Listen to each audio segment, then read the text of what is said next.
اگلے سوالات فرقان محمود صاحب کے، ان کے 3 سوالات۔ پہلا یہ کہ قیامت کی 5 بڑی نشانیاں فرما دیں۔ میں نے پورا پروگرام کیا اس سال جیو ٹی وی پہ رمضان میں، کیا نام تھا؟ قیامت کی نشانیاں۔ قیامت کی نشانی، جی قیامت کی نشانیاں پورے 30 پروگرام کیے، اس میں بڑی نشانیاں ہی بیان کی ہیں، چھوٹی تو کی نہیں ہے اس میں، تو اگر وہ اس پہ موجود ہوگا آپ وہ دیکھ لیں۔ بہرحال اس میں یہ ہے کہ جی سور پھونکا جائے گا، اگر اس سے پہلے کی لیں تو حضرت عیسیٰ علیہ السلام تشریف لائیں گے، حضرت امام مہدی آئیں گے، دجال نکلے گا، دابت الارض جانور نکلے گا جو انسانوں سے باتیں کرے گا، سورج مغرب سے نکلے گا اور سور پھونکا جائے گا۔ یہ بڑی نشانیاں آپ کو میں نے بتائیں، باقی بہت ساری نشانیاں ہیں اور اس حوالے سے متعدد کتابیں اردو میں بھی چھپ چکی ہیں۔ ان کا اگلا سوال کہ وہ کیا وجہ تھی کہ حضرت عمر رضی اللہ تعالی عنہ نے اسلام قبول کیا؟ کیا بڑی وجہ تھی؟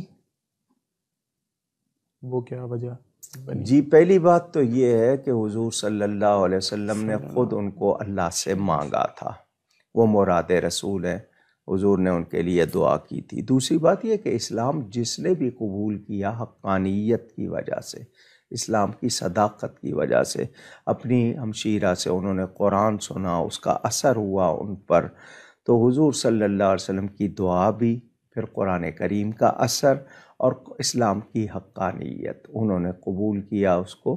تو جتنوں نے بھی اسلام قبول کیا وہ رسول پاک صلی اللہ علیہ وسلم، قرآن کریم اور اسلام کی صداقت کے حوالے سے۔ ان کا تیسرا سوال کہ حضرت ابو بکر الصدیق رضی اللہ تعالی عنہ کی بارگاہ میں سلام کیسے پیش کیا جائے؟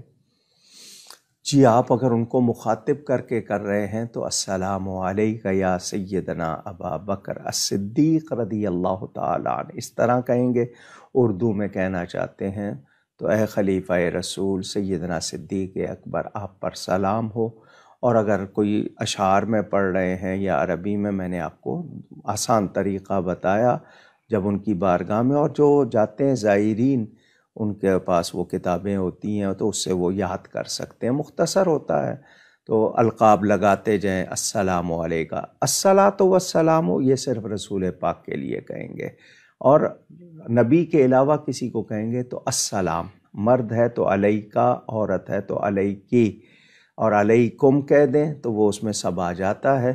تو کوشش کریں کہ یاد ہو جائے عربی میں، ورنہ اردو میں جس طرح بھی آپ ان پر سلام بھیج سکتے ہیں۔ اگلا سوال محمد جنید صاحب کا ہے۔ ان کا پہلا سوال کہ میرے پیارے نبی پاک صلی اللہ علیہ وسلم خوشبو کس طرح لگایا کرتے تھے؟ نبی کریم صلی اللہ علیہ وسلم کے اپنے بدن کی، ان کے پسینے کی خوشبو بہت تھی، لیکن آپ خوشبو بھی لگاتے تھے بدن پہ بھی اور کپڑوں پہ بھی، یہ روایتوں میں ملتا ہے۔ تو آپ کپڑوں پہ خوشبو لگایا کرتے تھے۔ خوشبو لگانے کا وہی طریقہ ہے کہ ہاتھ میں لے کے پھر اس کو آپ اس طرح اپنے کپڑوں پہ اپلائی کر لیں، وہی طریقہ ہے۔ ان کا دوسرا سوال کہ میں مسواک استعمال کرتا ہوں، وہ بہت زیادہ جمع ہو گئی ہیں، اب ان کا کیا کرنا چاہیے؟ جی ان کو آپ کسی گندی نالی میں نہ پھینکیں، باقی کسی جگہ وہاں پہ دفن کرنا چاہے کر دیں، ورنہ اتنا استعمال کر لیں کہ جی وہ ختم ہو جائے۔ تو جس طرح لکڑی کا استعمال ہوتا ہے، وہ اگر آپ نے ان کو جلانا ہو تو اگر جلانے کے کام میں آ رہی ہیں وہ بھی لے سکتے ہیں، لیکن آپ نے چونکہ وہ مسواک منہ میں استعمال کی ہے تو کسی ایسی جگہ جہاں گندگی نہ ہو وہاں دفن کر دیں یا وہاں رکھ دیں، لیکن کچرے میں نہ پھینکیے گا۔ ان کا تیسرا سوال کہ اگر ہمارے علاقے میں اہل سنت کی مسجد موجود ہو مگر ہم کسی دور علاقے میں وہاں کے امام کی اچھی قرأت کی وجہ سے جائیں تو کیا جا سکتے ہیں؟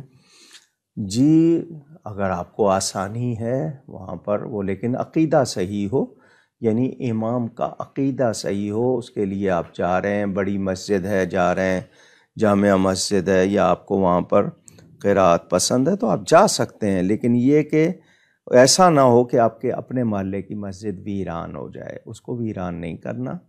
آپ کبھی کبھی وہاں چلے جائیں، کبھی وہاں چلے جائیں، تو یا پھر آ رہی ہے رستے میں، لیکن امام صحیح ہو تو آپ اپنی مسجد کو ہی، اگر سارے لوگ ادھر جائیں گے، ایسا نہ ہو کہ آپ کی اپنی محلے کی مسجد ویران ہو جائے، وہ کیفیت نہ ہو، باقی آپ جا سکتے ہیں۔